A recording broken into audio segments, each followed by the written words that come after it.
인자가 자기 영광으로 모든 천사와 함께 올 때 자기 영광의 보좌에 앉으리니 모든 민족을 그 앞에 모으고 각각 구분하기를 목자가 양과 염소를 구분하는 것 같이 하여 양은 그 오른편에 염소는 왼편에 두리라.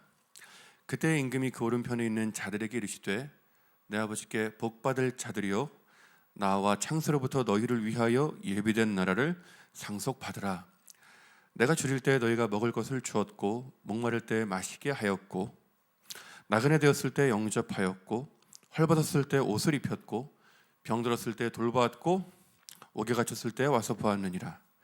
이에 의인들이 대답하여 이르되 주여 우리가 어느 때 주께서 줄이신 것을 보고 음식을 대접하였으며 목마르신 것을 보고 마시게 하였나이까? 어느 때 나그네 되신 것을 보고 영접하였으며 헐벗으신 것을 보고 옷 입혔나이까? 어느 때에 병드신 것이나 옥에 갇히신 것을 보고 가서 배웠나이까? 하리니 임금이 대답하여 이르시되 내가 진실로 너희에게 이르노니 너희가 여기 내 형제 중에 지극히 작은 자에게 한 것이 곧 내게 한 것이니라 하시고 아멘. 예, 제가 잠깐 기도하겠습니다. 하나님 감사합니다. 하나님 우리에게 주신 것, 하나님 우리에게 주신 이 재정, 이 물질을 주님 앞에 다시금 돌려드리게 하시니 감사합니다. 하나님, 무언가를 많이 쌓는 것, 세상 사람들처럼 무언가를 많이 쌓아서 내일을 후년을 대비하는 삶보다는 내 삶을 책임지시는 분이 하나님이심을 믿는 믿음으로 이렇게 헌금을 드린 우리 귀한 청년들, 성도님들, 우리 주님 복을 내려주십시오. 하나님, 아무것도 필요 없으신 주님이 모든 게 주님 것인데 우리가 드린 작은 걸 받아주시니 감사합니다. 그 받아주심의 은혜를 우리가 날마다 누리게 하여 주옵소서. 자격 없는 우리를 받아주시고 부족한 나의 것을 받아주신 주님의 사랑을 찬양합니다. 하나님, 지금 당장 참 쉽지 않은 환경 가운데 주님께 드리고 싶어도 드리지 못한 손길들을 주님 기억하여 주시고 우리 주님 그들을 탓하거나 정죄하지 않으시는 줄을 믿습니다. 주님께서 여전히 그 가족의 삶을 붙드시고 동행하시고 인도하시는 줄을 믿습니다. 주님, 다시금 주님께 기쁨으로 나의 것을 올려드리는 그런 날이 속히 올 수 있도록 주님 은혜를 더하여 주옵소서. 주님 이 시간 부족한 종을 단위에 세우셨습니다. 자격이 없는 종을 보지 마시고 주께서 사랑하시는 우리 청년 여러분, 성도님들 보셔서 한량없는 은혜를 내려 주옵소서. 예수님의 이름으로 기도합니다. 아멘.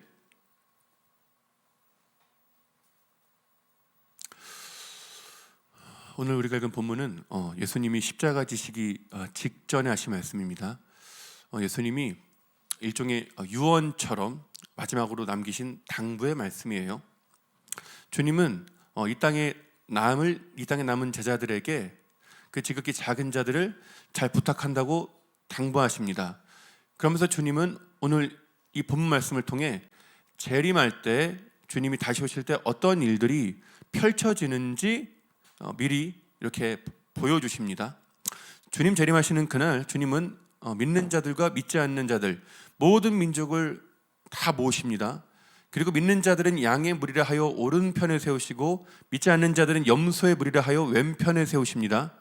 그때 주님 오른편에 양의 무리에 있는 사람들을 바라보며 이렇게 말씀하십니다. 내 아버지께 복받을 자들이여 나와 창세로부터 너희를 위하여 예비된 나라를 상속받으라. 주님은 그 의인들에게 천국을 주시면서 그들이 천국을 들어와야 할 이유에 대하여 말씀해 주십니다. 주님이 그들을 바라보며 내가 배고플 때 너희가 먹을 걸 주었고 목마를 때 마실 걸 주었고 나그네 되었을 때 영접하였고 헐벗었을 때 옷을 입혔고 병들었을 때 돌보았고 감옥에 갇혔을 때 와서 보았느니라. 그러면서 주님이 그들에게 고맙다고 하시며 천국에 가자 하시는 거예요. 근데 그 말을 듣던 이 의인들이 깜짝 놀랍니다. 당황해해요. 의아해합니다. 왜냐하면 내가 이 땅에서 예수님을 믿은 건 맞는데 내가 예수님을 직접 대면하여 밥을 드린 적이 없기 때문이에요. 내가 예수님을 직접 대면하여 물을 떠다 드린 적이 없기 때문입니다. 내가 예수님께 직접 내 옷을 벗어드린 적도 우리 집에 재워드린 적도 병간호한 적도 감옥에 면회간 적도 없는데 내가 예수님한테 그런 적이 없는데 재림하신 주님이 나한테 그렇게 해줘서 고마워 하니까 이 의인들이 당황한 거예요. 그래서 예수님한테 되묻습니다. 주님, 우리가 언제 그랬나요? 우리가 주님께 언제 그랬습니까? 그때 예수님 말씀하십니다. 너희가 여기 내 형제 중에 지극히 작은 자에게 한 것이 곧 내게 한 것이니라. 주님은 지극히 작은 자에게 한 것이 곧 예수님에게 한 것이라고 말씀하셨습니다. 지극히 작은 자와 예수님 자신을 동일시하셨어요. 그 말을 들으니까 이제 의인들의 의문이 해소가 된 겁니다. 아, 내가 이 땅 낮은 곳에서 만났던 작은 자들이 예수님이었구나. 내가 이 땅 낮은 곳, 소외된 곳에서 만난 소외된 이웃들이 바로 예수님이었구나라는 걸 그제야 알게 된 거예요. 우리가 이 본문 말씀을 읽다 보면 이것이 마치 행위 구원을 이야기하는 것 같아요. 작은 자를 섬겨야 구원받는다. 착한 일을 해야 구원받는다. 이렇게 읽힙니다. 근데 우리가 믿기로는 구원은 행위가 아니라 은혜로 주어진다고 믿어요. 착한 행실이 아니라 예수님의 십자가 대속으로만 구원받는다고 믿습니다. 우리의 공로가 아니라 은혜로만 구원받는다고 우리가 믿어요. 그런 의미에서 본문에 주목해 볼 단어가 하나 있습니다. 그건 바로 34절의 상속이란 단어예요. 상속. 주님 의인들에게 말씀하셨습니다. 내 아버지께 복받을 자들이여 나와 창세로부터 너희를 위하여 예비된 나라를 상속받으라. 주님이 의인들에게 천국을 주시는데 그걸 상속이란 방식으로 주시겠다는 거예요. 상속은 언제 쓰이는 말입니까? 부모님한테 유산을 물려받을 때 상속이란 단어를 씁니다. 정말 죄송스러운 말씀이지만 이 유산을 상속받기 위해선 부모님이 돌아가셔야만 해요. 그래야 자녀가 유산을 상속받을 수 있습니다. 그러니까 이 상속이란 단어에는 죽음이 전제되어 있는 거예요. 죽음을 통과해야만 받을 수 있는 게 상속입니다. 여기에 모순이 있어요. 아이러니가 있습니다. 하나님은 죽을 수 없어요. 하나님이란 존재는 죽을 수 없습니다. 죽을 수 없는 하나님이 죽어야만 줄 수 있는 유산을 상속해 주시겠다고 하니까 이게 앞뒤가 안 맞는 거예요. 그래서 죽을 수 없는 하나님이 죽을 수 있는 사람이 되어 이 땅에 오셨습니다. 사람이 되어 이 땅에 오심으로 나의 죄를 대신하여 죽으심으로 나에게 천국을 유산으로 상속해 주셨어요. 때문에 내가 구원받음을 믿는 신자들, 예수님의 십자가를 인격적으로 경험하고 믿는 신자들은 가만히 있을 수 없습니다. 내가 받은 이 구원이 너무 감사해서, 내가 유산으로 상속받은 천국이 너무나 감사해서 이 은혜를 보답하려고 기도하고 몸부림칠 수밖에 없어요. 내가 받은 은혜를 어찌 갚을꼬? 주님 앞에 기도하고 그 길을 구할 수밖에 없습니다. 신자들이 그 길을 구할 때 주님 보여주시는 거예요. 낮은데 작은 자들, 소외된 이웃들. 우리 눈으로 봤을 땐 버림받은 사람들, 하찮은 사람들이지만 하나님 눈으로 봤을 때 자식들이거든요.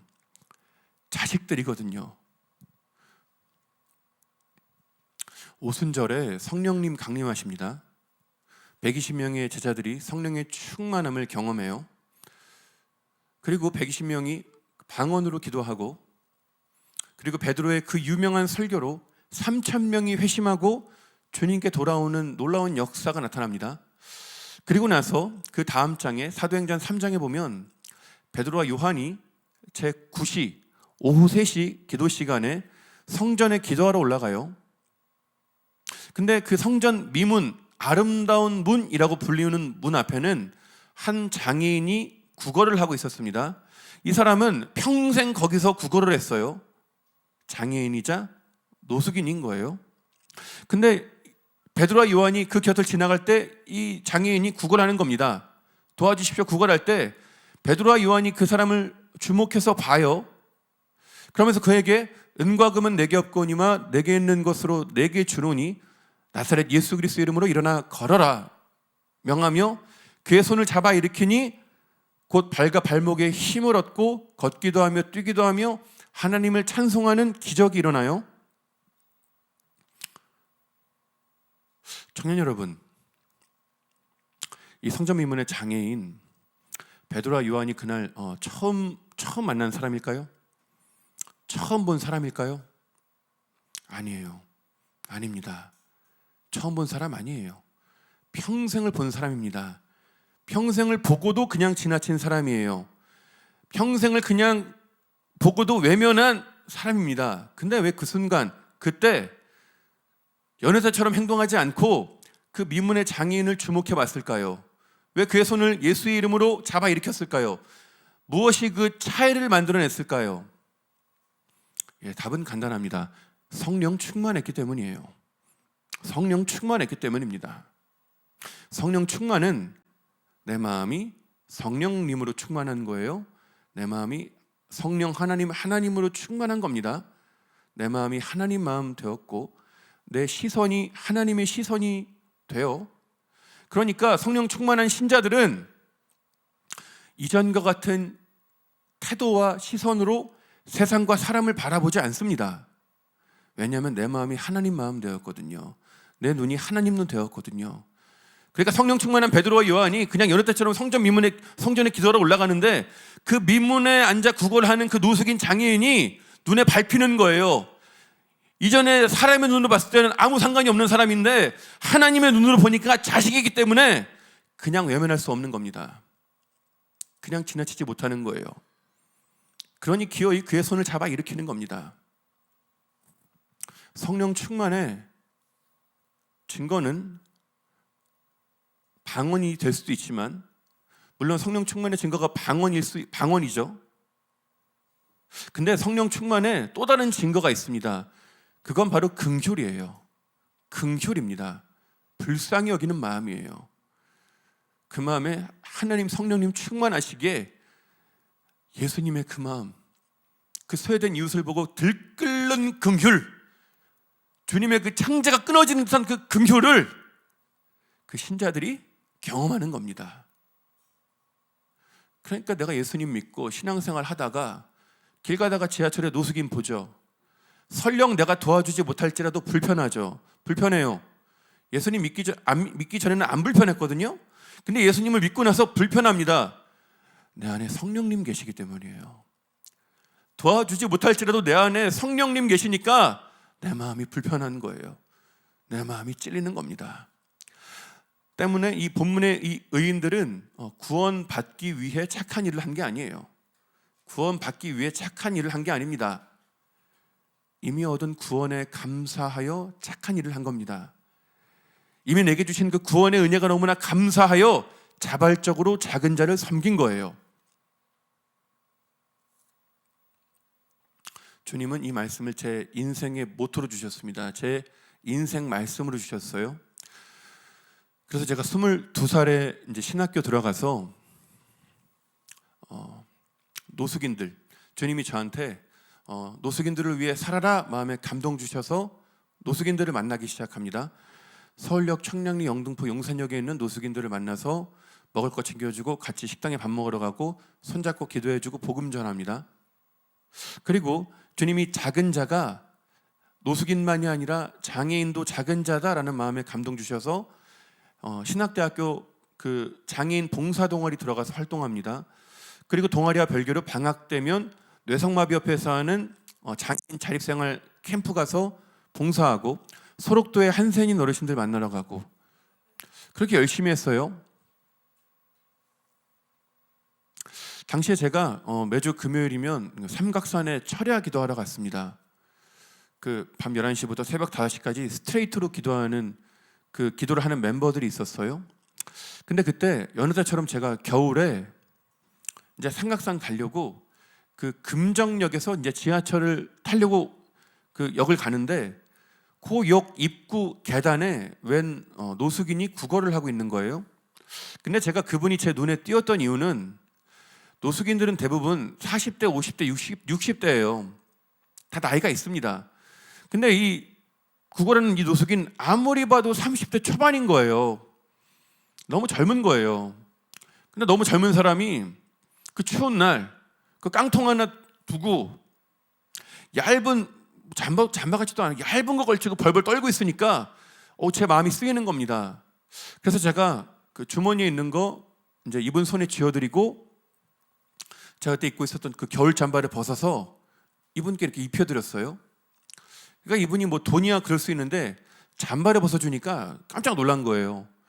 그래서 제가 그분께 간단하게 예수님에 대해서 이야기하고 그리고 이제 인사하고 헤어집니다.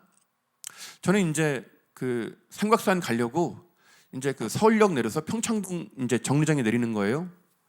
근데 그때 같이 기도하러 가는 멤버들이 있잖아요. 근데 멤버들이 이제 그 서울역에서 저를 보고 깜짝 놀란 거예요. 왜냐하면 겨울이잖아요. 영하란 말이에요. 삼각산에서 기도한단 말이에요. 근데 제가 잠바도 안 걸치고 그냥 라운드 티 하나 입고 온 거예요. 그러니까 너무 놀란 거예요. 그러니까 동기 선후배들이 그러니까 뭐 가난한 거야 익히 알지만 저 정도는 아니지 않나? 이상하게 보는 거예요. 근데 제가 뭐 노숙인한테 벗어주고 왔어요. 뭐 말할 수 없잖아요. 그렇게 그 동료들하고 같이 산에 가서 기도합니다. 근데 그때 놀라운 일이 일어나요. 제가 잠바 안 입었거든요. 근데 안 춥더라고요. 안 춥더라고요. 뭔가 이 따스한 기운이 저를 이렇게 둘러덮은 것 같았어요. 그때 그냥 제 마음 가운데 드는 감동은 예수님 나 안아주시는구나, 예수님 나 안아주시는구나 라는 감동이 왔습니다. 그렇게 밤새 기도를 잘 마쳐요. 그리고 얼마 후에 또 이제 삼각산에 기도하러 갑니다. 또 이제 평창동 정류장에 내려서 이제 산길을 걸어 올라가는데 그날 눈이 많이 왔어요. 눈이 소복이 쌓인 거리에 웬 남자가 쓰러져 있습니다. 제가 깜짝 놀라서 황급히 뛰어가서 부축을 하니까 다행히 정신을 차리시더라고요. 그래서 제가 아저씨한테 아저씨 댁이 어디세요? 제가 모셔다 드릴게요 하니까 이 아저씨가 말이 없어요. 그냥 손가락으로 이렇게 어디를 가리키는 거예요. 그래서 제가 이게 어딘가 보니까 요 차도 맞은편에 교회가 있었어요. 금요일 밤이니까 불이 켜져 있었겠죠. 근데 그 교회 뒤쪽으로 삼각산 능선이 쭉 올라가는 거예요. 근데 그 교회의 지붕 높이쯤 되는 산자락에 천막이 있었어요. 천막, 허름한 천막이 있더라고요. 저는 이제 그때 안 거예요. 노숙자구나. 그래서 제가 아저씨한테 아저씨 이렇게 추운데 이 길바닥도 안 되고 아저씨 집도 안 돼요. 여기 교회 불 켜져 있잖아요. 교회 가보세요. 교회 가면 사람들이 도와줄 거예요. 제가 이렇게 말을 하니까 또 아저씨가 말이 없어요. 한 30초 정도 가만히 계시다가 마지막한 목소리로 뭐라 그러시냐면 교회 가면 사람들이 싫어해서 못 가요.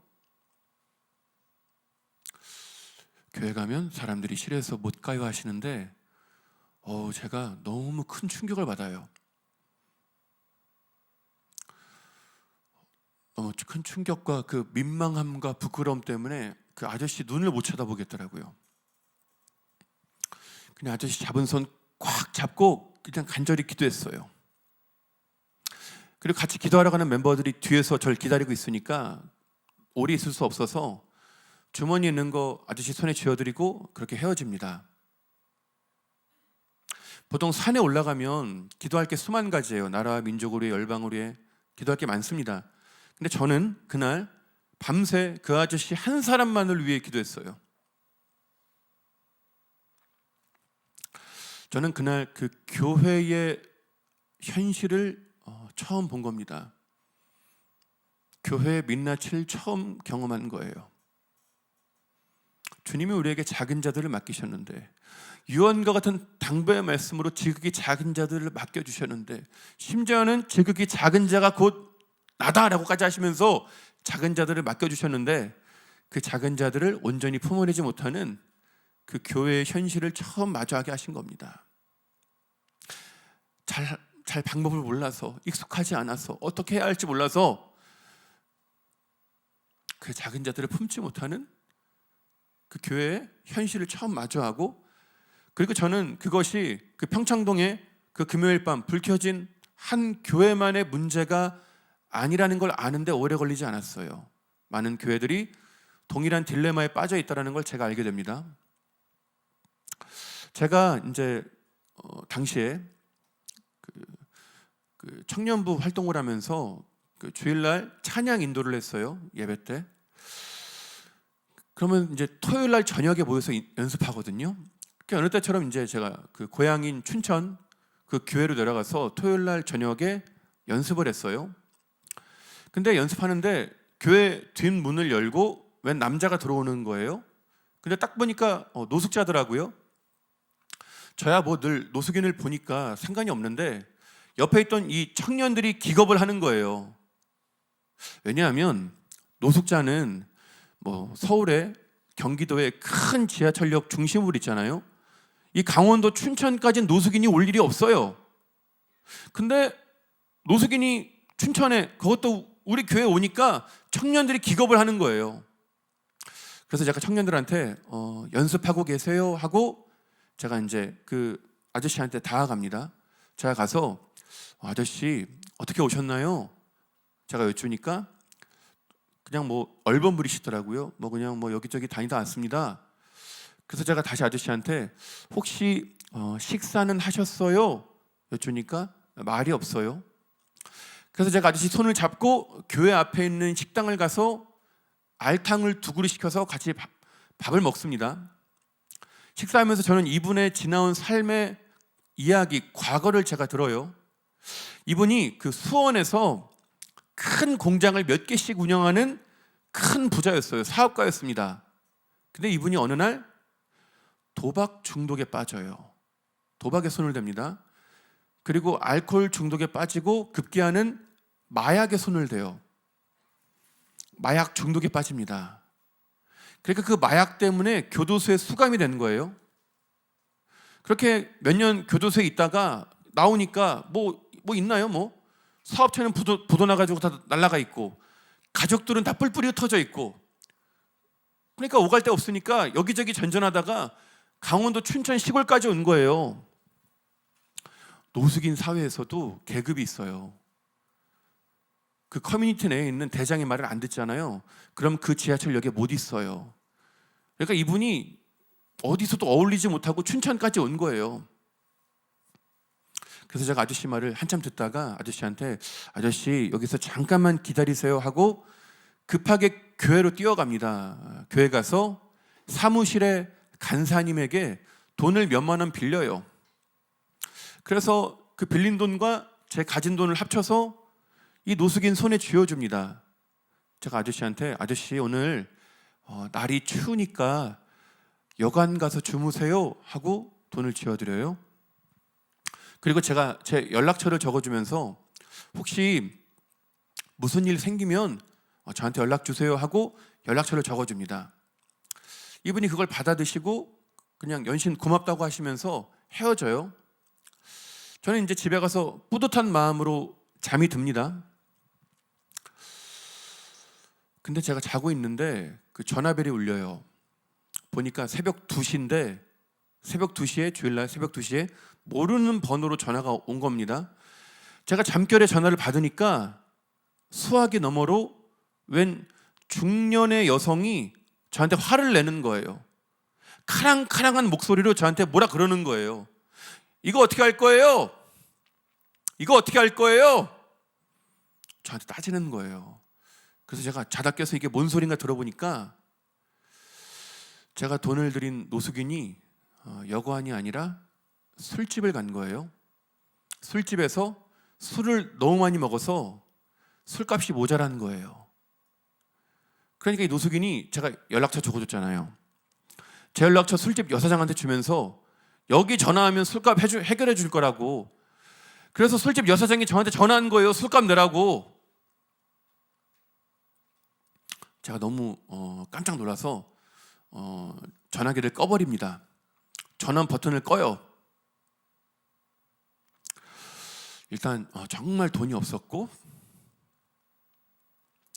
그리고 그 배신감에 치가 떨리더라고요. 그 배신감에 치가 떨리더라고요.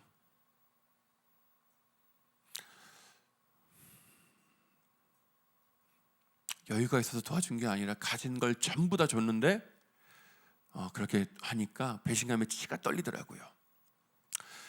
손이 떨리고 막 심장이 팍 쿵쾅거리니까 한숨 못 자요.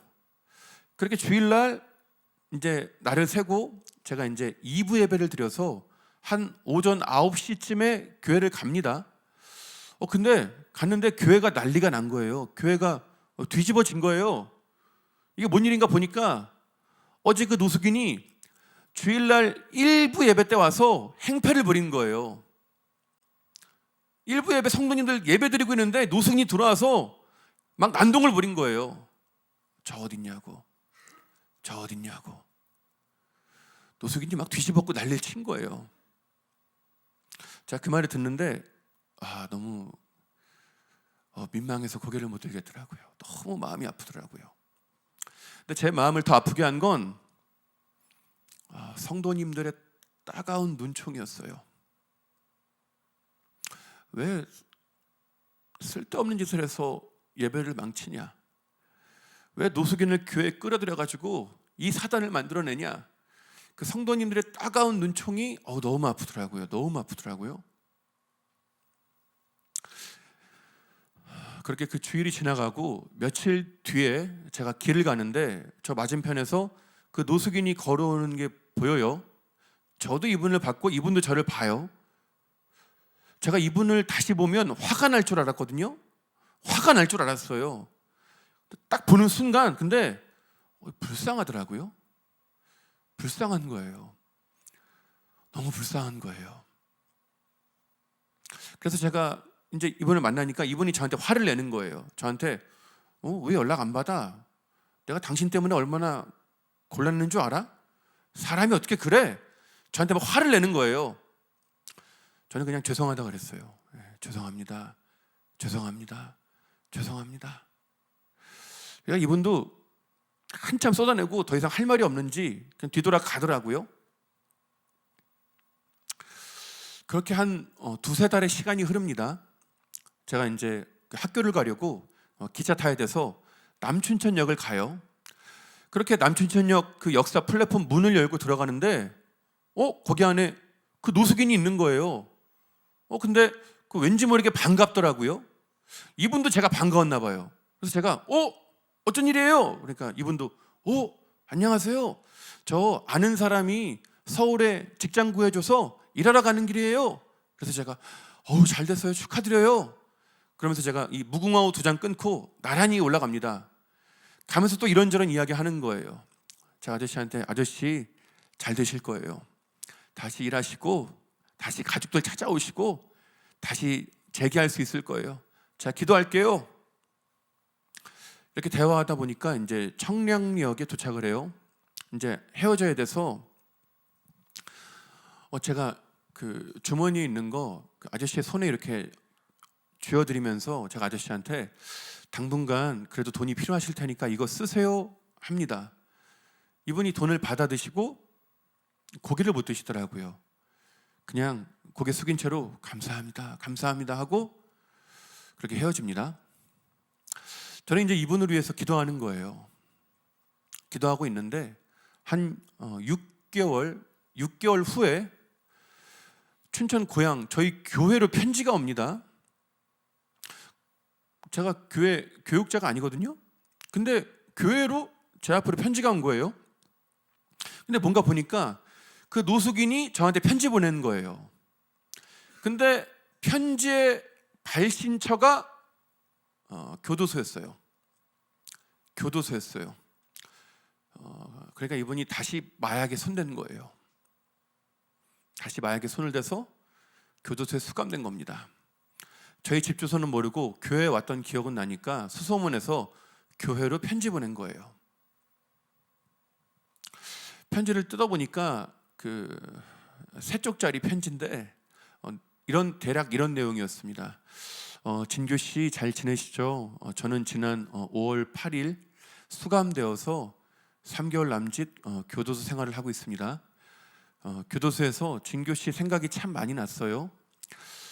지금까지 많은 그리스도인들을 보아왔지만 진교 씨 같이 진실된 믿음을 가진 사람은 처음 봤어요. 제가 언젠가 개과천선하여 출소하면 진교 씨가 목회하는 교회에서 함께 신앙생활하고 싶어요. 저를 좀 잘 이끌어 주세요. 이런 편지였어요. 제가 그걸 받고 너무 고맙고 너무 미안하더라고요.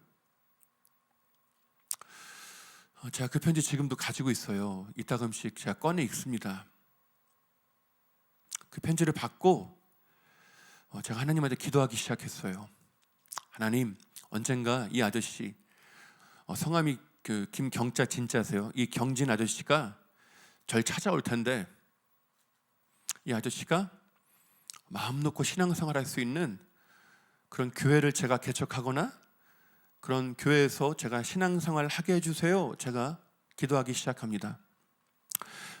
신실하신 하나님은 제 기도에 응답해 주셨어요. 제가 지금 주일날 협동으로 사역하는 교회는 노숙인들이 언제라도 들어올 수 있는 교회입니다. 노숙인들이 그냥 제 집 드나들듯이 그냥 드나드는 교회예요. 신림동에 있는 그 가난한 동네의 작은 개척교회입니다. 근데 저희 교회에서 이제 그 인근에 작은 광장에 한 90명의 노숙인들이 모여 있는 그곳에 매주 가서 빵하고 음료를 나눠주는 사역을 해요.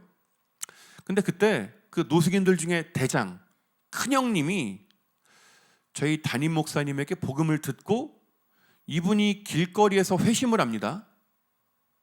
그러면서 이 대장 노숙인이 내가 술을 끊겠노라며 저희 교회에 들어와 살기 시작해요.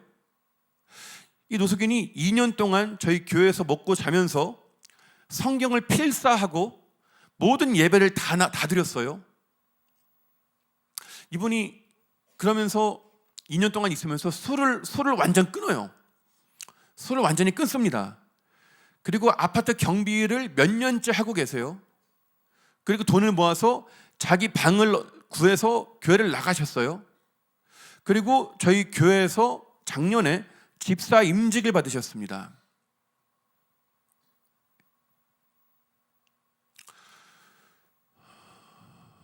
도저히 변할 수 없는 사람이 변하다는 걸 제 두 눈으로 목도한 거예요. 저는 그 광경을 곁에서 함께하면서 복음의 능력을 깨달았습니다. 복음은 모든 사람을 변화시키는 능력이더라고요. 복음이 변화시키지 못할 사람은 없더라고요. 복음이 비집고 들어가지 못할 마음은 없더라고요. 그냥 노숙인이 아니에요. 대장 노숙인이에요. 가장 험난한 인생 살아오신 분입니다. 온몸에 가시를 두르고 자기를 지키려고 그렇게 거친 그런 분이었어요. 근데 이분의 마음에 복음이 심어지고 이분의 마음이 점차 부드러워지고 이분의 표정이 밝아지고 이분의 삶이 변하다는 걸 저희 모두가 두 눈으로 목격한 거예요.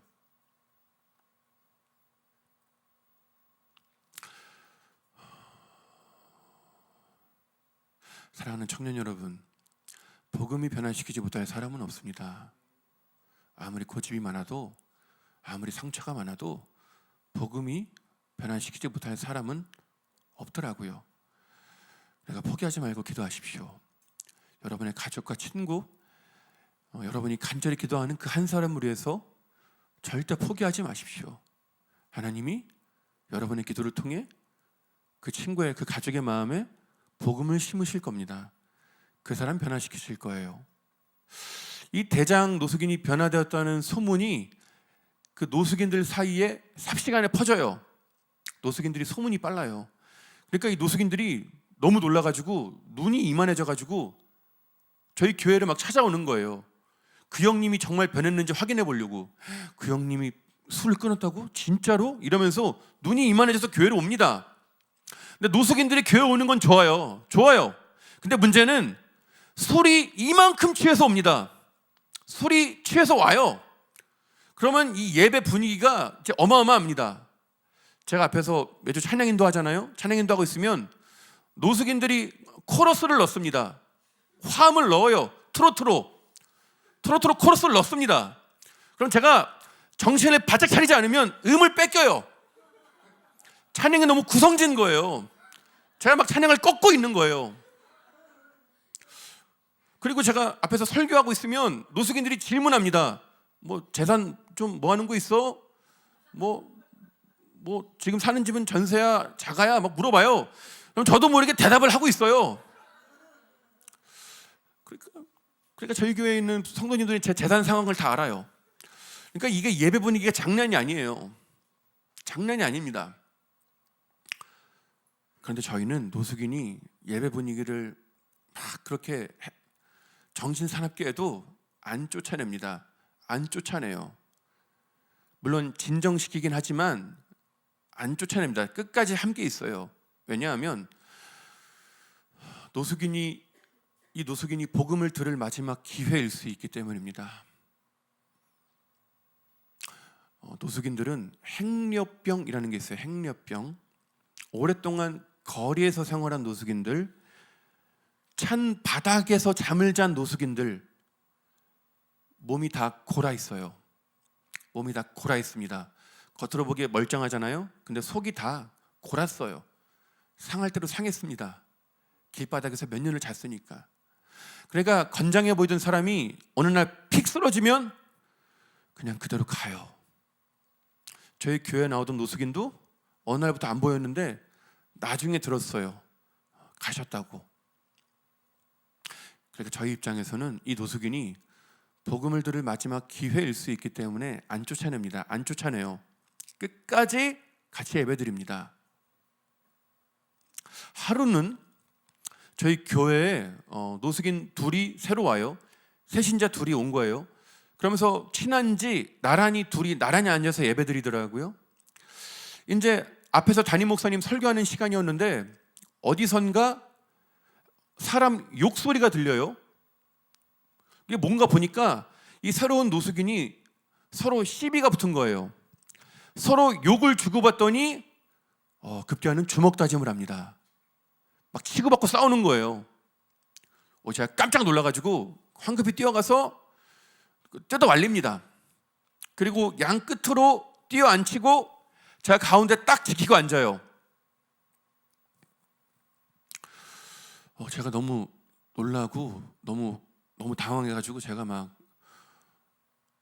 진정을 하고 있는데 마음이 너무 아프더라고요. 마음이 너무 아프더라고요. 제가 이렇게 가슴을 부여잡고 끙끙거리면서 제가 이게 예배인가? 이게 예배인가? 이거 이래도 되나? 제가 그때까지 별의별 일이 있어도 다 참았는데 이제는 욕을 하고 주먹 다짐까지 하니까 제가 못 참겠더라고요.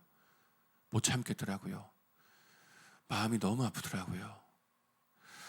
그래서 제가 이 가슴을 부여잡고 끙끙거리고 있는데 그 순간 감은 두 눈에 몇 가지 떠오르는 장면이 있었어요. 먼저는 오래전에 삼각산에서 만났던 노숙인이 떠올랐습니다. 교회 가면 사람들이 싫어해서 못 가요 말한 노숙인이 떠올랐어요. 그리고 교도소에서 온 편지가 떠올랐어요. 언젠가 진교 씨가 목회하는 교회에서 함께 신앙생활하고 싶습니다. 그리고 제가 만났던 노숙인들이 떠오르더라고요. 그 순간 제가 깨달아요. 하나님이 내 기도에 응답해 주셨구나. 노숙인들이 언제라도 올 수 있는 신앙 공동체에서 생활하게 해달라고 기도했는데 하나님이 내 기도에 응답해 주신 거구나. 그걸 제가 그때 깨달은 거예요. 이런 이유들 때문에 교회에서 노숙인을 선뜻 받아들이지 못하는데 이런 이유들에도 불구하고 노숙인을 환대하고 끝까지 품어주는 이런 신앙 공동체에 제가 있음이 너무 감사하더라고요. 그게 깨달아지니까 그 원망이 감사로 변하더라고요. 고통이 기쁨으로 변하더라고요. 너무 감사하더라고요. 저는 그곳에서 노숙인들과 함께 예배드리면서 한 가지 깨달은 게 있습니다. 도저히 예배드릴 수 없는 사람들과 함께 예배드리는 걸 하나님 기뻐하시더라고요.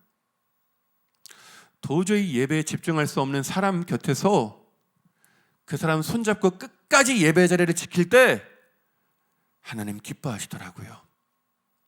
하나님 특별한 은혜 주시더라고요.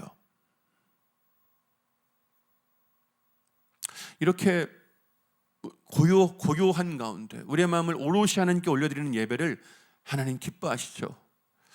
그런데 그에 못지않게 어쩌면 그보다 더 그 예배에 집중할 수 없는 그 사람들 곁에서 끝까지 함께 예배 드릴 때 하나님 큰 은혜 주시더라고요.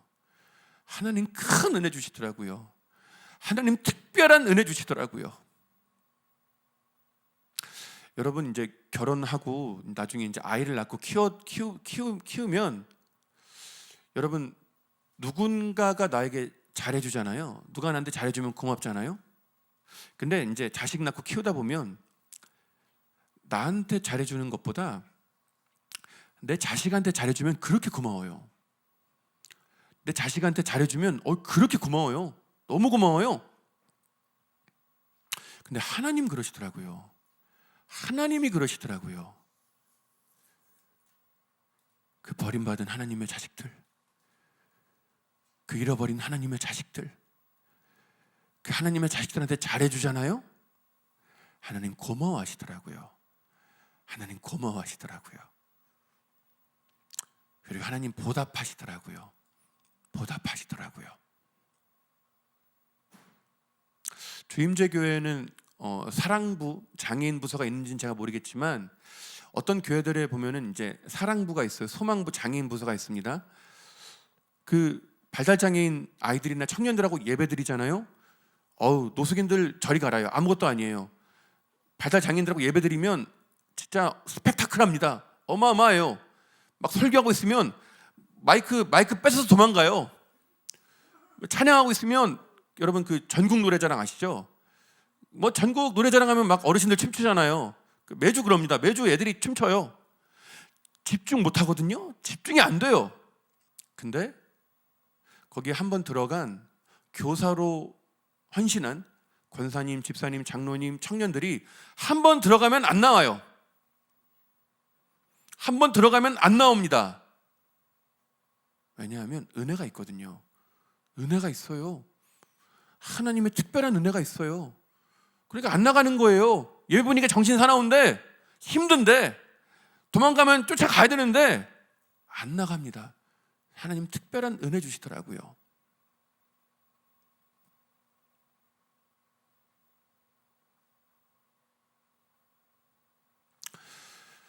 아마 우리 청년부 공동체에도 여러분의 마음을 좀 불편하게 하는 누군가가 있을 수 있습니다. 여러분이 속으로 얘만 없으면 우리 공동체가 좀 더 좋을 것 같은데, 얘만 좀 없으면 우리 공동체가 좀 더 풍성한 나눔, 그런 게 있을 것 같은데, 그런 한 사람이 있을 수 있어요. 지금 다른 사람 쳐다보시면 안 돼요. 절 보셔야 돼요. 시선이 한 사람에게 향하는데 절 보셔야 합니다. 걱정하지 마세요. 그 사람 몰라요 지금. 근데 여러분의 바람대로 그 한 사람 나가잖아요. 그 한 사람이 교회를 나가잖아요. 제가 예언합니다. 제가 예언할 수 있어요. 정확한 예언입니다. 나가잖아요. 더한 사람 들어옵니다. 더한 사람 들어와요. 끝판왕이 들어옵니다. 어마어마한 사람 들어와요. 그러니까 있을 때 잘하셔야 돼요. 있을 때 잘하셔야 돼요. 우리가 그 사람 보면서 이렇게 생각하죠. 저러니까 사랑을 못 받지. 저러니까 사랑을 못 받지. 근데 같이 함께 하다 보니까 제가 깨달은 건 저러니까 사랑을 못 받지가 아니라 사랑을 못 받아서 저런 거더라고요. 사랑을 못 받아서 저런 거더라고요. 사랑을 못 받아서, 사랑받지 못해서 자기 자신을 지킨다고 온몸에 가시를 둘러서 누가 다가오기라도 하면 바로 찌르는 그 한 사람. 근데 여러분 그 사람 끝까지 품어주잖아요? 안아주잖아요? 예수님도 우리 때문에 가시면류관 쓰셨잖아요. 못 박히셨잖아요. 그 사랑으로 우리가 그 한 사람 안아주잖아요. 그럼 그 사람 변해요. 그 사람 변합니다. 반드시 변해요. 복음으로 변합니다. 제가 봤어요. 많이 봤어요. 그냥 노숙인이 아니잖아요. 대장 노숙인이잖아요. 변하는 걸 봤습니다. 여러분의 그 품어준 그 사랑으로 인해 누군가 변화된 걸 경험한 공동체가 가지는 힘이 얼마나 강력한 줄 아세요? 그 공동체는 세상이 감당하지 못해요. 세상이 감당하지 못합니다. 그 공동체는 누가 들어와서 물을 흐리지 못해요. 누가 들어온다고 물이 흐려지지 않습니다. 누가 들어와도 그 사람 변해요. 누가 들어와도 반드시 변합니다. 부디 주임제교회 하울림 청년부가 그런 공동체가 되기를 소망합니다. 신실하신 하나님은 저를 노숙인 사역만이 아니라 장애인 사역으로 불러주셨어요. 장애인의 자립을 돕는 그 굿윌 스토어라는 그 기관에서 제가 일할 기회를 주십니다. 그래서 주중에는 그 굿윌 스토어에서 발달 장애인들하고 함께 일을 해요. 그 굿윌 스토어는 그 아름다운 가게하고 외형은 똑같아요. 근데 한 가지 그 사람들이 사용하지 않는 물건을 기증받아서 그걸 판매하는 스토어입니다. 근데 아름다운 가게하고 하나 다른 건 직원들이 발달 장애인이에요. 발달 장애인이 직원으로 일합니다. 저는 그곳에서 너무나 해맑고 자신감이 넘치는 발달 장애인들을 만났어요. 장애인이 자기의 직업이 있고 일을 하고 월급 받아서 저축하고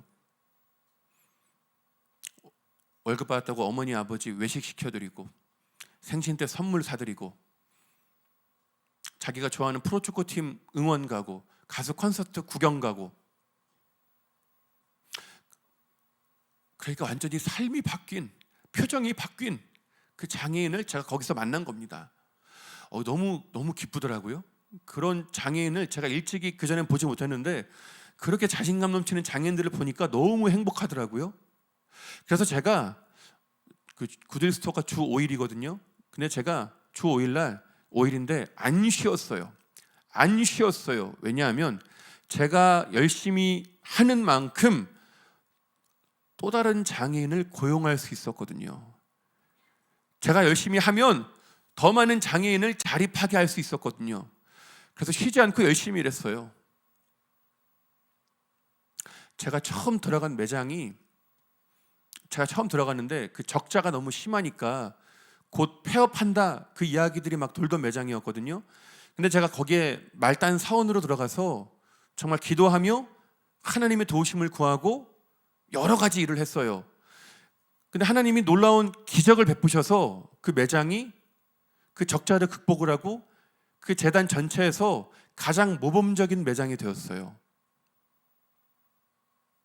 그러니까 그거를 본 그 본부에 있는 그 리더십들이 저를 재단의 사목으로 데려간 거예요. 말단 사원이 사목이 된 겁니다. 그 회사의 목사가 된 거예요. 그렇게 그 장애인 사역을 열심히 했어요. 많은 열매들을 보고 기뻐하며 그 길을 걸어가는데 제가 그때 굿윌 스토어 3년 차 때 제가 딸이 딱 하나 있어요. 딸이 하나 있는데 그때 저희 아이가 3살 때였습니다. 그때 저희 아이가 발달 장애 진단을 받아요. 발달 장애 진단을 받고 그 뇌전증, 옛날에 어르신들 간질이라 그랬죠. 뇌전증 진단을 받습니다. 그리고 서울대병원에서 자폐 진단을 받아요. 복합 장애 진단 받은 거예요. 장애인 사역의 사명으로 부름받았는데 이해 당사자가 된 겁니다. 당사자가 된 거예요. 그때 하늘이 무너진다는 게 무슨 말인지 제가 그때 알았어요.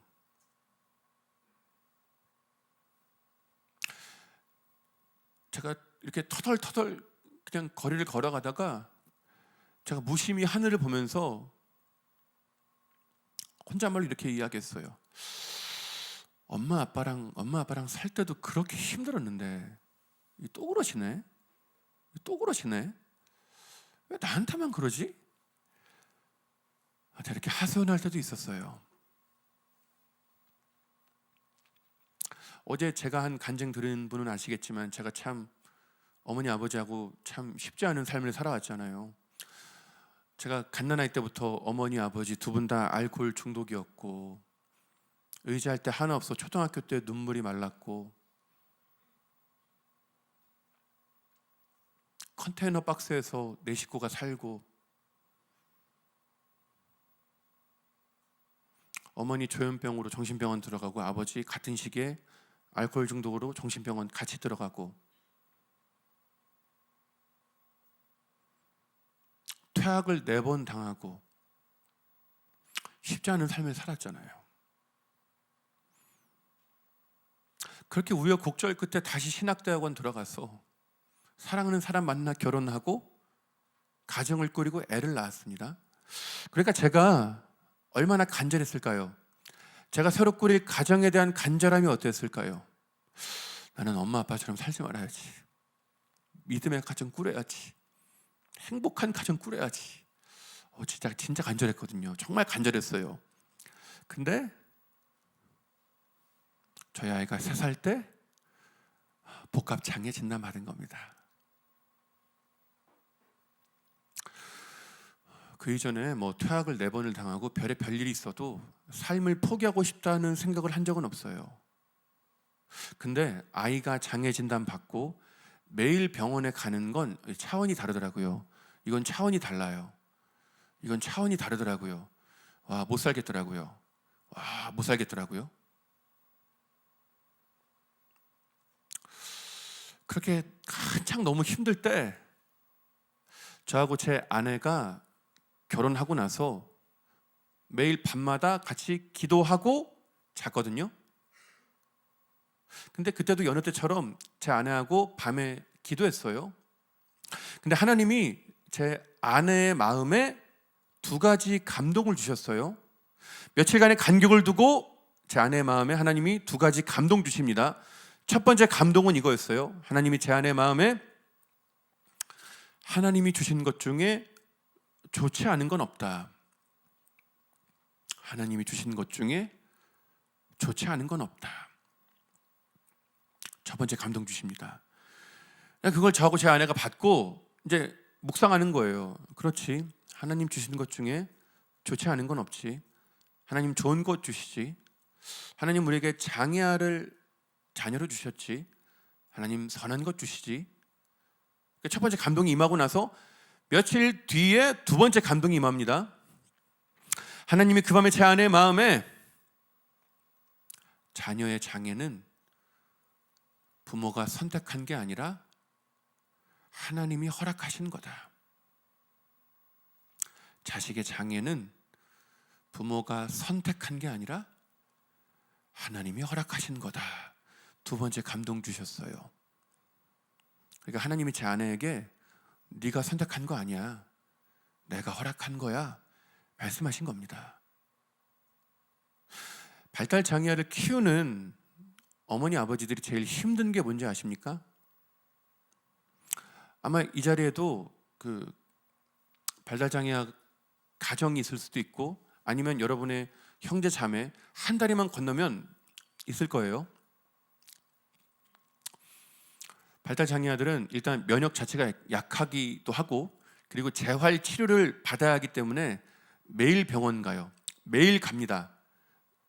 이거 되게 막 과장 같죠? 과장이 아니야. 매일 가요. 매일 갑니다. 그리고 우리나라에서 이 발달 장애인들의 재활 치료 비용은 의료보험 적용이 안 돼요. 비급여입니다. 한 아이당 한 달에 기본 300만 원이 들어가요. 그러니까 우리나라에서 발달 장애아를 낳고 키운다는 건 집에 기둥 뿌리가 뽑힌다는 거예요. 집 있던 사람이 전세로 가고 월세로 가는데 오래 걸리지 않아요. 제가 많이 봤어요.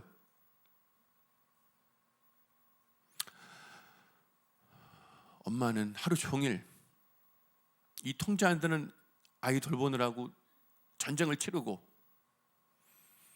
아버지는 회사 가서 하루 종일 쇠가 빠지게 일하고, 저녁에 퇴근하면 집에 오나요? 집에 못 들어와요. 어딜 들어와요? 쿠팡 뛰러 가요. 대리 뛰러 가요. 병원비 벌어야지. 못 들어와요. 이게 사는 게 아니에요. 제가 지금 되게 극단적인 예를 드는 것 같죠? 아니에요. 극단적인 예가 아니에요. 발달 장애아 가정의 일반적인 삶입니다. 근데 그것들도 너무 힘든데 그 어머님을 가장 힘들게 하는 건 따로 있습니다. 따로 있어요. 그건 바로 죄책감이에요. 죄책감입니다. 자책감이에요. 나 때문에 이렇게 됐구나. 나 때문에 내 자식이 장애인 됐구나. 나 때문에 내 새끼가 장애인으로 태어났구나. 이게 가장 힘들어요. 이게 가장 힘듭니다. 병원에서 의사가 이거 어머니 아버지 잘못 아닙니다. 유전적으로 아무 연관 없습니다. 의사가 백날 이야기해도 소용없습니다. 소용없어요. 그 어머니는 그 죄책감을 평생 끌어안고 삽니다. 평생 이고 살아요. 이게 제일 힘들어요. 이게 사람 피를 말립니다. 피를 말려요. 숨을 못 쉬게 합니다. 사람을 말려 죽여요. 근데 하나님이 제 아내에게 말씀하신 거예요. 제 아내의 마음에 말씀하신 거예요. 네가 선택한 거 아니야. 내가 허락한 거야. 네 잘못이 아니야. 내가 허락한 거야. 뜻이 있어. 섭리가 있어. 괜찮아. 말씀하신 겁니다. 당시에 저하고 아내가 아이의 장애 진단을 도저히 받아들일 수 없어서 이 명치에 돌덩어리가 하나 있었거든요. 이 명치에 돌덩어리가 꽉 막고 있어서 저희가 숨을 못 쉬었거든요. 죽을 것 같았거든요. 근데 그 두 번째 감동이 임하는 순간 이 돌덩어리가 쑥 내려갑니다. 쑥 내려가요. 소화가 되더라고요. 아이의 장애 진단을 받아들일 수 있더라고요. 이해가 되더라고요. 납득이 되더라고요.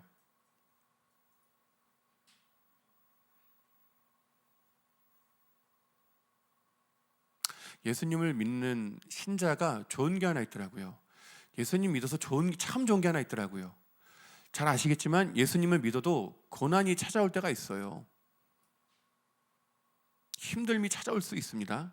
근데 예수님을 믿어서 좋은 건 고난은 있을 수 있지만 신자는 해석된 고난을 받거나 해석이 될 고난을 받아요. 하나님이 고난을 해석해 주십니다. 하나님이 고난 가운데 담긴 뜻과 섭리를 풀어서 깨닫게 하세요. 그게 해석이 되잖아요? 그럼 소화가 돼요. 소화가 됩니다. 납득할 수 있어요. 이해가 돼요. 그 감동이 임하기 전엔 하나님이 나한테 고난 폭탄 던져주고 저 멀리 도망간 줄 알았거든요. 근데 하나님의 그 감동과 해석이 임하는 순간 직감합니다. 직감해요. 내가 당하는 고난은 철저히 하나님의 통제하에 있구나. 내가 당하는 고난은 철저히 하나님의 손 안에 있구나. 내가 고난당할 때 하나님이 없다고 느꼈는데, 하나님 저 멀리 계신 것 같았는데, 오히려 고난당할 때 내 곁에서 가장 가까이에서 함께 하시는구나라는 걸 직감해요. 그게 직감이 되니까 숨이 쉬어지는 겁니다. 눈이 떠지는 거예요. 눈이 밝아지는 거예요. 왜? 내가 혼자가 아니니까. 내가 고난 중일 때 하나님이 느껴지지 않아, 보이지 않아, 잡히지 않아, 피가 마르는 것 같았는데 감동이 많은 순간 하나님이 여전히 나와 함께 하신다는 걸 내가 아니까 숨이 쉬어지는 거예요.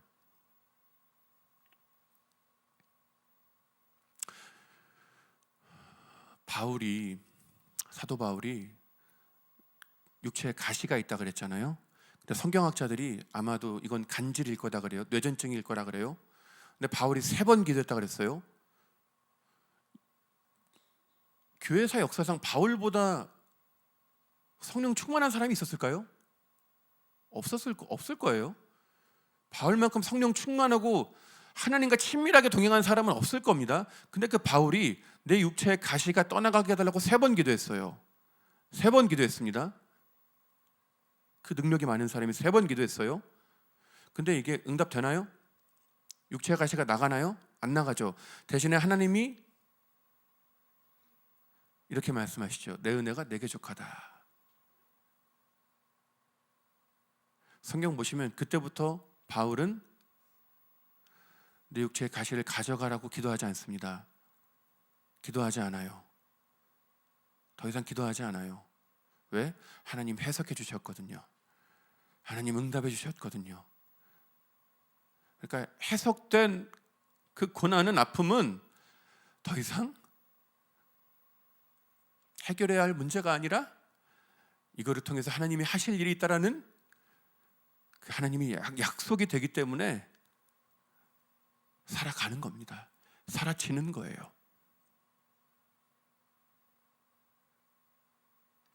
아마 여기 앉아 계신 우리 청년 여러분, 우리 성도님들 누구라도 할 것 없이 이 명치의 돌덩어리 하나씩 이고 사실 거예요. 숨막히는 나날들이 많으실 줄 압니다. 바라기는 오늘 이 시간 하나님이 여러분의 마음에 해석을 주시길 원합니다. 감동을 주시기 원합니다. 다시 숨 쉴 수 있으시길 바랍니다. 해석된 아픔은 사명이 돼요. 해석된 고난은 사명이 됩니다. 그때부터 제가 장애인 사역을 생명을 걸고 해요. 생명을 겁니다. 왜냐하면 제가 잘해야 저희 딸 아이가 장애인에 대한 편견이 없는 세상을 맞이할 수 있거든요. 저희 딸 아이가 더 좋은 세상을 맞이할 수 있거든요. 그래서 원래 쉬는 날 없이 열심히 일했는데 그거 해석된 이후로 생명을 겁니다. 생명을 걸어요. 그리고 딱 그때 하나님이 저한테 1만 장애인 파송 운동이라는 비전을 주세요. 한국교회가 연합하여 집에 있는 장애인 10,000명을 세상에 파송하자라는 그 메시지를 그냥 누가 듣던 말던 혼자서 외치기 시작합니다. 구딜스토어나 그런 장애인 자립기관들 같은데 한국 교회 10%만 거기에 물품을 기증하거나 후원금 보내면, 그리고 그곳에 가서 물건을 구매하면 장기적으로 10,000명의 장애인이 자립하겠더라고요. 10,000명의 장애인이 자립한다는 건 10,000 가정이 산다는 거예요. 10,000명의 어머님의 한이 풀린다는 거예요. 그리고 10,000명의 장애인이 일할 일터들이 방방곡곡에 생기잖아요. 그러면 거기를 드나드는 수백만, 천만 단위의 비장애인들의 편견이 깨져요. 편견이 깨집니다. 왜냐하면 장애에 대한 편견을 깨뜨리는 가장 빠르고 강력하고 확실한 건 만남입니다. 만남이에요. 만나면 아무렇지 않아요. 10,000명의 장애인이 파송되기만 하면 이 땅에 장애인에 대한 편견이 해소된다. 이 비전을 저한테 주신 거예요. 그러면서 그때부터 그걸 막 혼자서 외치기 시작합니다. 근데 신기한 일이 일어나요. 제가 그 무명의 목사거든요. 근데 그때부터 교회들에서 저를 설교자로 불러주는 거예요. 저를 막 초청하는 거예요. 그래서 교회 가서 막 메시지 전합니다. 그리고 무명의 목사인 제가 첫 번째 책을 냅니다. 작은 자의 하나님이란 첫 번째 책을 내요. 그 책이 나온 지 한 달 만에 1쇄가 다 나가요. 베스트셀러 순위에 올라갑니다. 그러니까 저도 놀라고 출판사 사장님도 놀란 거예요. 큰 교회 목사가 아닌데 무명의 목사가 책을 냈는데 한 달 만에 1쇄가 나가고 순위에 올라가니까 너무 놀란 거예요. 근데 그 책의 결말이 1만 장애인 파송운동이에요. 장애인과 비장애인이 함께 사는 세상에 대한 청사진을 그 책을 통해 전했고, 책이 발이 달려가지고 지 혼자 막 전국을 누비더라고요. 책이 막 이 사역을 전하더라고요. 그리고 그 책이 그 베스트 순위에 있으니까 그 CBS에 새롭게 하소서 그 작가님이 그거를 사서 읽고 저한테 전화한 거예요. 방송 나와달라고. 그래서 제가 갑니다. 가요. 그 목동의 CBS 가요. 갔는데 저는 그래도 이제 출연자니까 가면 좀 이렇게 사람들이 환대해주고 막 이렇게 밝게 막 맞이해줄 줄 알았거든요. 근데 딱 갔는데 사람들이 너무 피곤해 보이는 거예요. 막 너무 힘들어 보이는 거예요. 그래서 제가 이게 뭔 일인지 보니까 그 작가님이, 메인 작가님이 제 곁에 슬며시 다가와서 뭐라 그러냐면 목사님, 지옥의 3타임에 오신 걸 환영해요. 지옥의 3타임에 오신 걸 환영한대요. 그러니까 새롭게 와서 CBS에서 하는 게 그 하루에 4번 녹화해요. 하루에 4사람 녹화해요. 오전에 2사람, 점심 먹고 오후에 2사람. 근데 그때 제일 힘든 게 3타임. 밥 먹고 바로. 그게 전 거예요. 근데 가니까 다들 피곤해 쪄들어 있는 거예요. 뭐 말하기가 무섭더라고요. 그렇게 이제 있는데 그 작가님 3분이 제 책을 봤다면서 이렇게 제 책을 보여주더라고요. 근데 제가 깜짝 놀란 게 이거 간증집이에요. 근데 이걸 무슨 수능 문제집 보듯이 봤어요. 밑줄을 다 그어놓고 그 포스트잇을 다 붙여놨어요. 그러니까 이분들이 완전히 제 삶을 완전 분석하는 거예요. 그때 그 작가님 중에 한 분이 저한테 이렇게 말씀하시더라고요. 목사님, 방송 나가면 후원금 많이 들어올 거예요. 이분이 그 CBS 거기 새롭게 와서 오랫동안 계시다 보니까 요 정도 사연이면 후원금이 어느 정도 들어오겠다 감이 있는 거예요. 그러면서 이제 대충 저한테 어느 정도 들어올 거예요 액수를 말하는데 어마어마하더라고요. 어마어마하더라고요. 제가 여기서 밝힐 수 없지만 어마어마하더라고요. 이거 받으면 저희 아이 병원비 걱정 안 해도 되겠더라고요. 병원비 걱정 없겠더라고요. 그렇게 방송 들어갑니다. 녹화 들어가는데 그 보신 분은 아시겠지만 그 마지막에 가면 그 주영훈 집사님하고 거기 있는 박유한 목사님, 송진 그 자매가 울어요. MC들이 웁니다. 그리고 안에 스태프들도 다 울어요. 하나님 큰 은혜 주셨어요. 그렇게 녹화를 마치고 제 방송을 CBS에서 1부와 2부로 나눠서 일주일 내내 틀어줘요. 그리고 유튜브로 그 본방송도 많이 봤어요.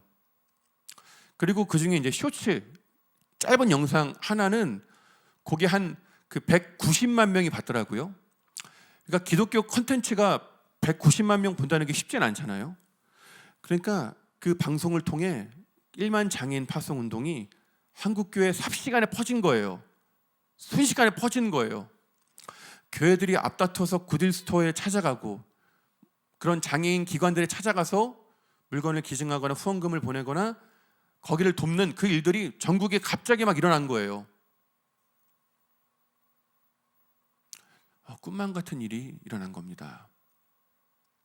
그렇게 방송 마치고 방송 나가고 난 다음에 작가님한테 전화가 왔어요. 작가님이 저한테 목사님 후원 계좌 알려주세요.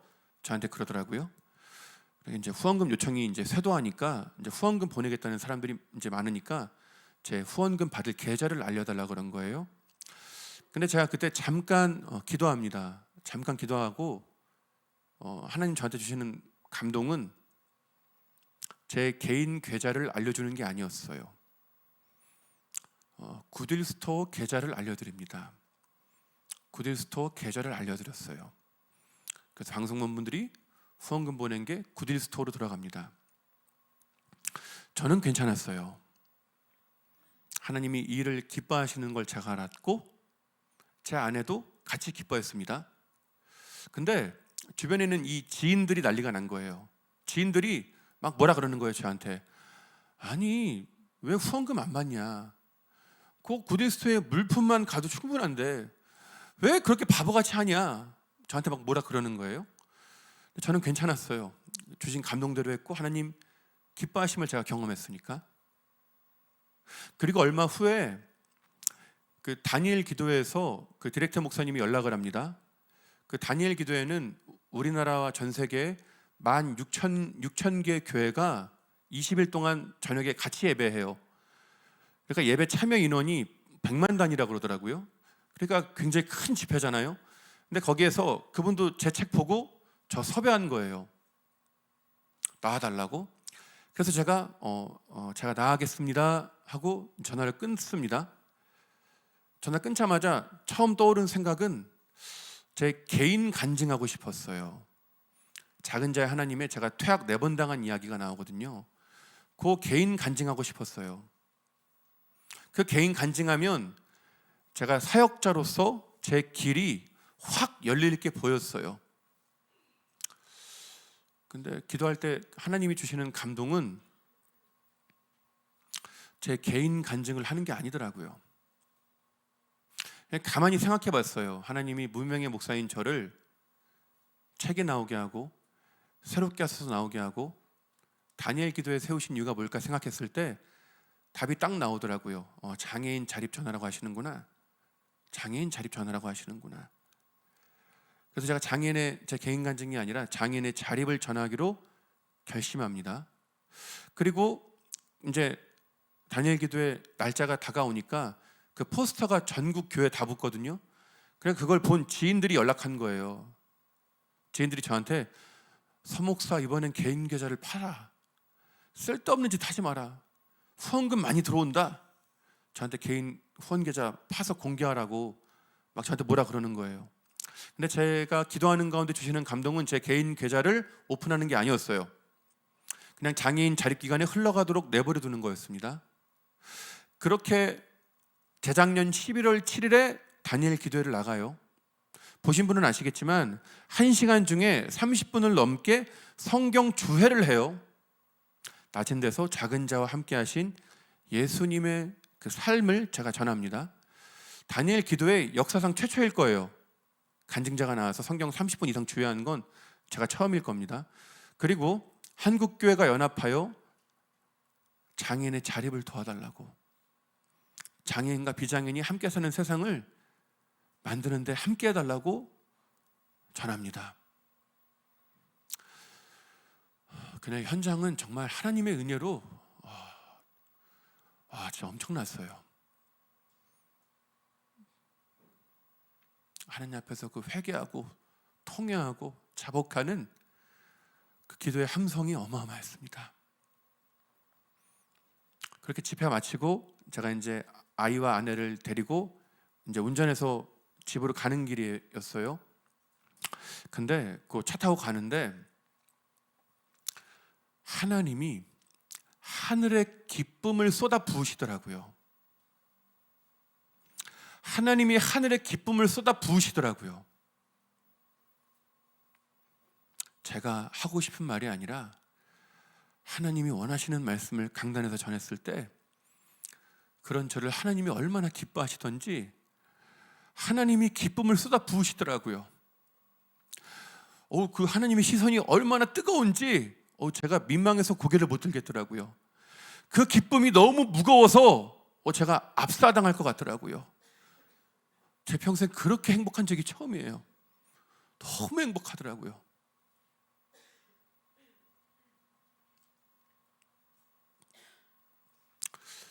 그 다니엘 기도회가 나간 뒤 제가 한국교회 어디를 가도 구들 스토어가 뭔지 아시더라고요. 장애인의 자립에 동역하시더라고요. 많은 매장들이 생기고 있고 많은 장애인들이 새롭게 고용되고 있습니다. 그리고 그 일이 지금도 현재 진행형이에요. 일만장애인 파송운동의 비전을 주신 주님이 그 일을 이루어가고 계심을 저로 하여금 보게 하신 겁니다. 사랑하는 청년 여러분, 제가 이 말씀을 드리면 제 자랑을 하기 위함이 아니에요.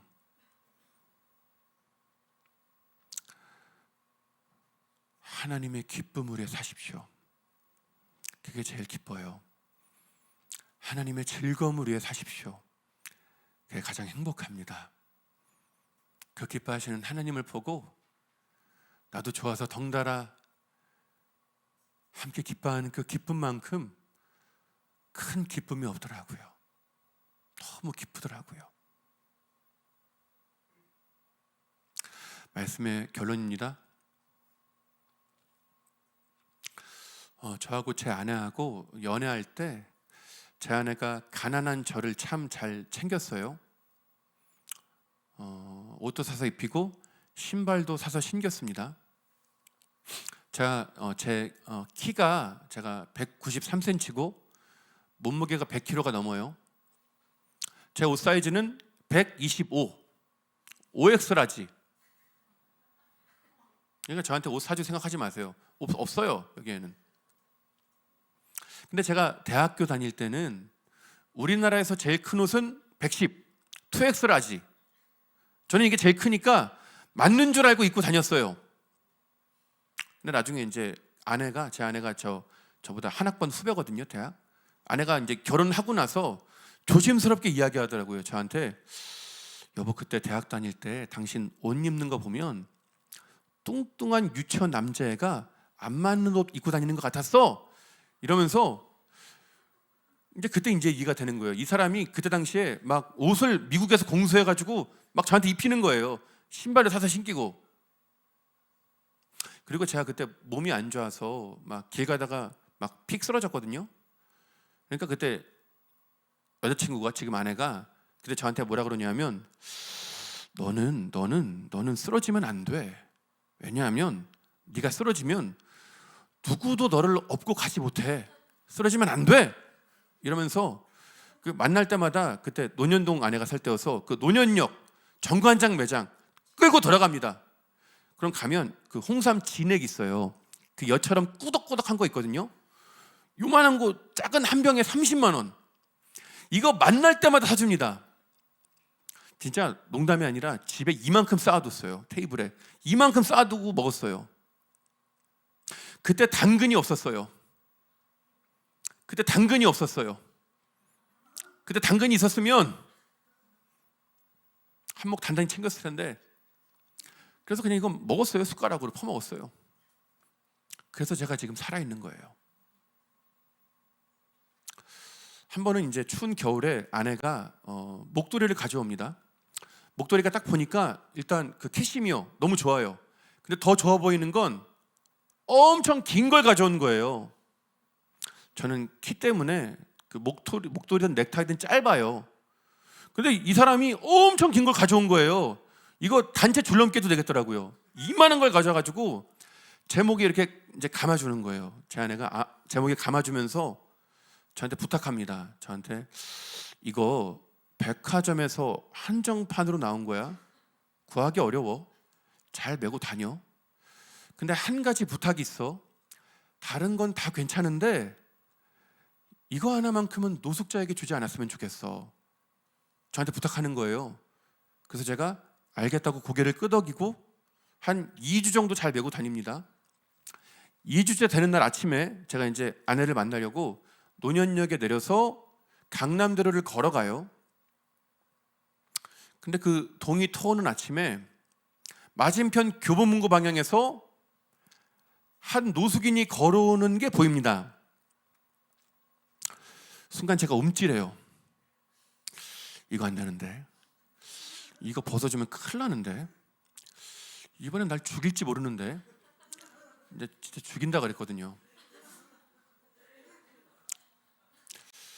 근데 제 발은 이미 가고 있었어요.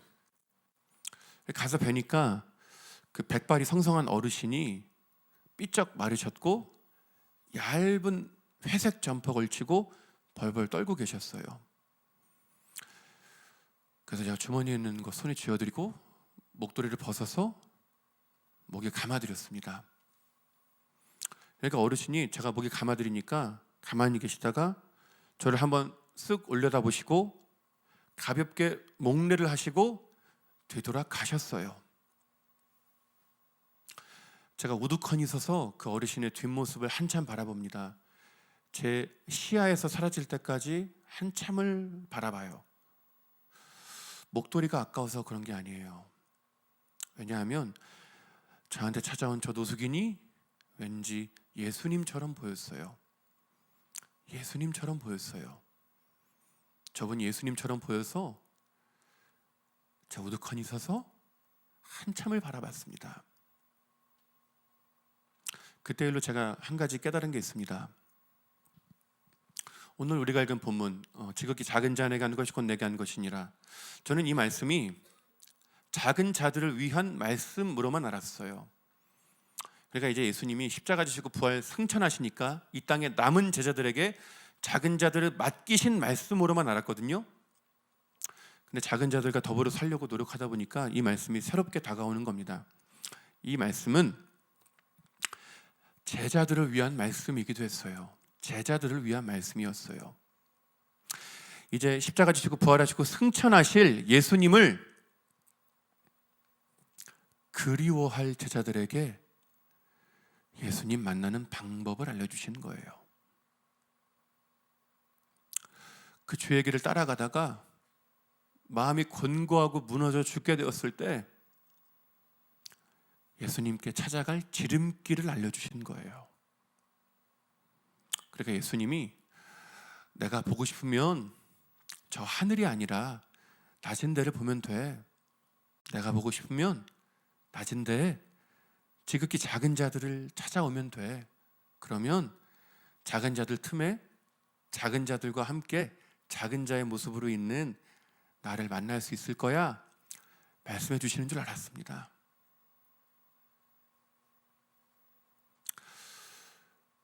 그때 이후로 제 신앙생활이 바뀌어요. 우리가 어떤 날은 아무리 기도해도 응답이 없을 때가 있어요.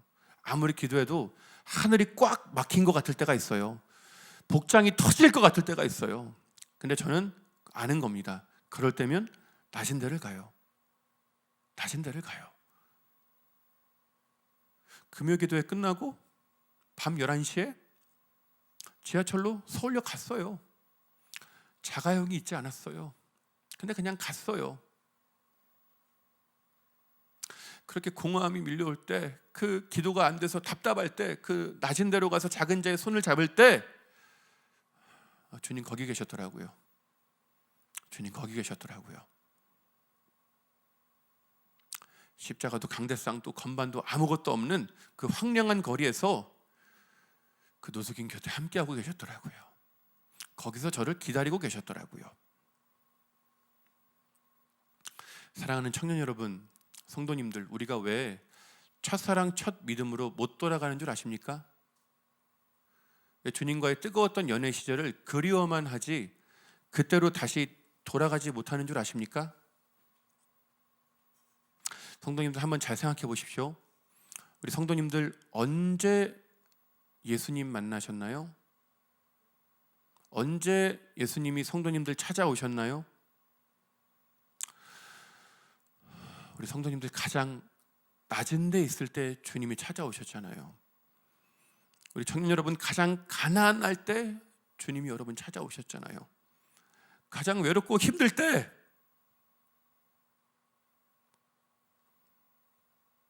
내가 가장 작았을 그때 주님이 여러분 찾아오셨잖아요. 주님 만나주셨잖아요. 주님이 손 잡아주셨잖아요. 주님 손 잡고 여기까지 왔잖아요. 물론 지금도 어려움들이 있지만 그래도 그때에 비하면 지금은 괜찮잖아요. 그때에 비하면 지금은 좀 발 뻗고 잠을 잘만 하잖아요. 형편이 나아졌잖아요. 형편은 나아졌는데 마음이 공허해요. 삶은 윤택해진 것 같은데 마음이 공허합니다. 주님이 그리워요. 주님이 보고 싶어요.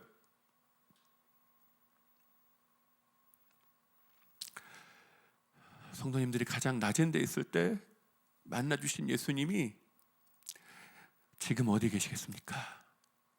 지금 어디 계실까요? 낮은 데 계시겠죠. 예전에 여러분과 같은 그 모습으로 지금 낮은 데서 살고 있는 또 다른 누군가 곁에 계시겠죠. 여러분에게 하셨듯이 그 사람 손 잡아주고 위로하고 세워주고 계시겠죠.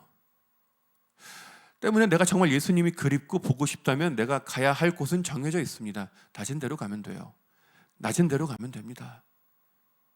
낮은 데로 가서 예전에 나와 같은 그 사람의 손을 잡을 때 우리는 거기서 예수님을 다시 만나요.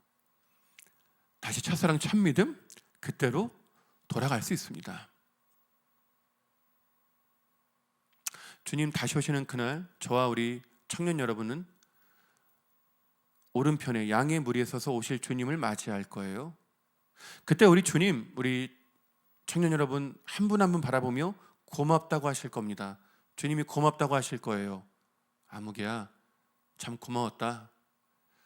나 배고플 때 먹을 거 줘서 고마웠다.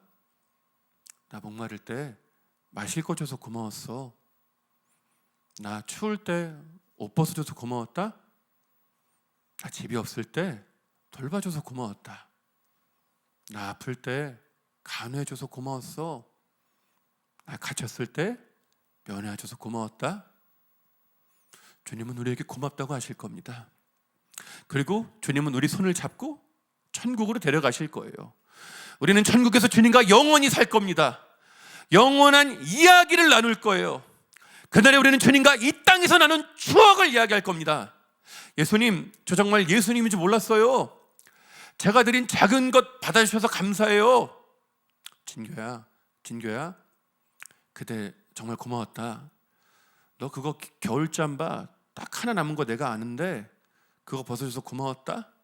네 덕분에 따뜻했어. 예수님, 제가 감사해요. 제가 비록 잠바는 벗어드렸지만 주님이 저 안아주셨잖아요. 주님이 저 안아주셨잖아요. 그래서 하나도 안 추웠어요. 감사해요, 주님. 주님과 영원한 추억을 나눌 겁니다. 영원한 이야기를 나눌 거예요. 때문에 여러분 지금 당장 가셔야 합니다. 낮은 데로 가셔야 돼요. 주님 감동 주시는 그 사람, 그 기관, 그 장소로 가셔야 합니다. 가서 예수님의 손을 잡으셔야 돼요. 예수님과 나눌 영원한 추억을 준비하셔야 합니다. 예수님과 나눌 영원한 이야기를 지금 여기서 시작해야 돼요. 천국의 기쁨을 지금 이 땅에서 시작해야 합니다.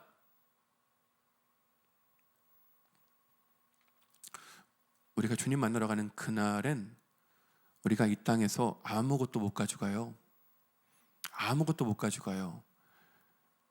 이 땅에서 내가 이룬 스펙, 통장, 집, 땅, 차 아무것도 못 가져갑니다. 내가 이 땅에서 이루는 것 중에 주님께 가는 건 아무것도 못 가져가요. 근데 이 땅에서 가져갈 수 있는 게 하나 있습니다. 하나 있더라고요. 주님 만나러 갈 때 이 땅에서 가져갈 수 있는 게 딱 하나 있더라고요.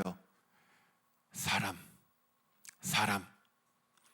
가져갈 수 있습니다. 사람 가져갈 수 있어요. 주님 본문에서 말씀하셨어요. 너희가 여기 내 형제 중에 지극히 작은 자에게 한 것이 곧 내게 한 것이니라.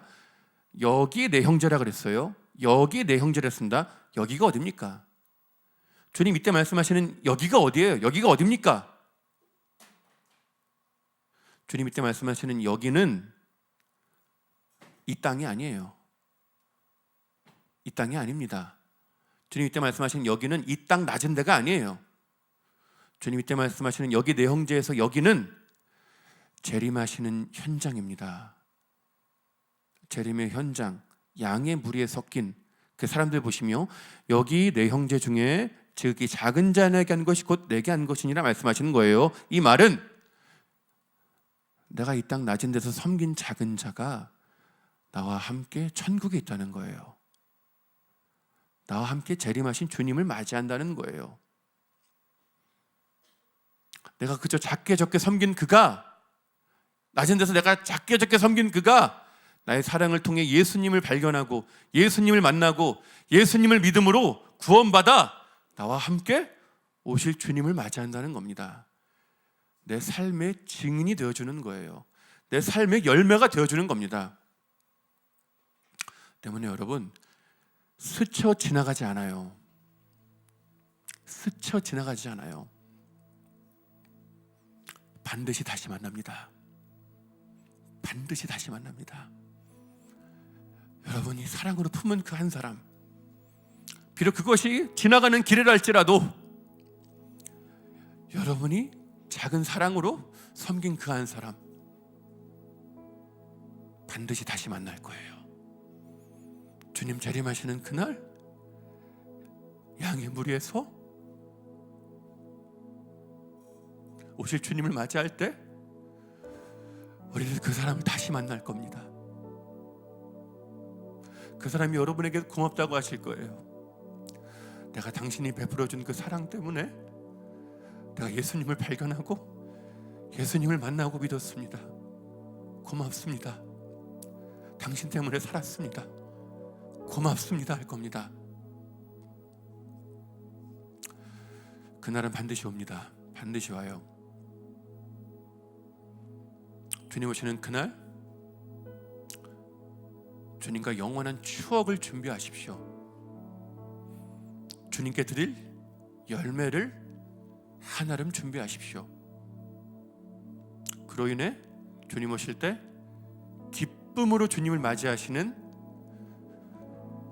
우리 청년 여러분 되시길 예수님의 이름으로 축원합니다. 우리 함께 기도합시다.